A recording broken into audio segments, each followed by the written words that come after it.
BRS పార్టీకి అన్ని ఎదురు దెబ్బలే తగులుతున్నాయి. ఇక బీఆర్ఎస్ పార్టీని ఖాళీ చేసే ప్రయత్నం కాంగ్రెస్ పార్టీ మొదలుపెట్టింది. ఇప్పటికే బీఆర్ఎస్ నుండి ఎమ్మెల్యేలంతా కాంగ్రెస్ పార్టీలో చేరుతున్నారు.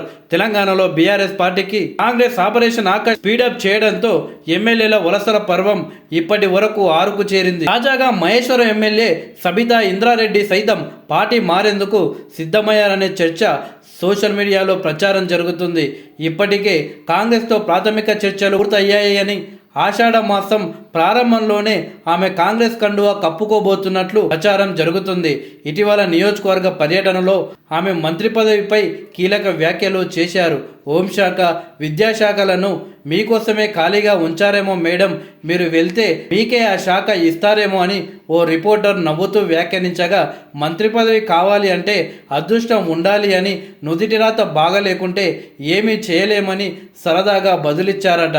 అయితే బీఆర్ఎస్ అధికారంలో లేనందున మంత్రి పదవి సాధ్యం కాదని చెప్పకుండా అదృష్టం ఉండాలని వ్యాఖ్యానించడంతో త్వరలోనే ఆమె కాంగ్రెస్ తీర్థం పుచ్చుకోవడం ఖాయమనే చర్చ కొనసాగుతుంది. గతంలో కాంగ్రెస్లో ఉన్న సబితా ఇంద్రారెడ్డి హోంమంత్రిగా పనిచేశారు. 2019లో కాంగ్రెస్ను వీడి బీఆర్ఎస్లో చేరి మంత్రి పదవి కొట్టేశారు.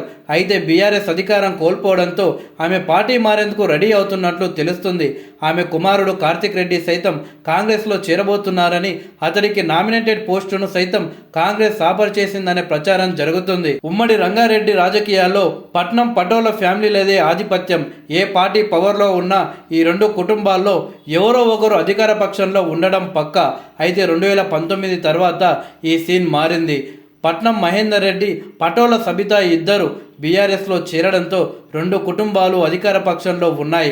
అయితే ఇటీవల పట్నం మహేందర్ రెడ్డి కాంగ్రెస్లో చేరగా, తాజాగా సబితా ఇంద్రారెడ్డి సైతం కాంగ్రెస్ వైపు చూస్తుండడంతో ఈసారి పట్నం పటోల కాంబినేషన్ కాంగ్రెస్లో ఉండబోతుందన్న చర్చ సోషల్ మీడియాలో వినిపిస్తుంది. రేవంత్ రెడ్డితో కూడా సబితమ్మ ఫ్యామిలీకి మంచి సంబంధాలే ఉన్నాయని చెప్పవచ్చు.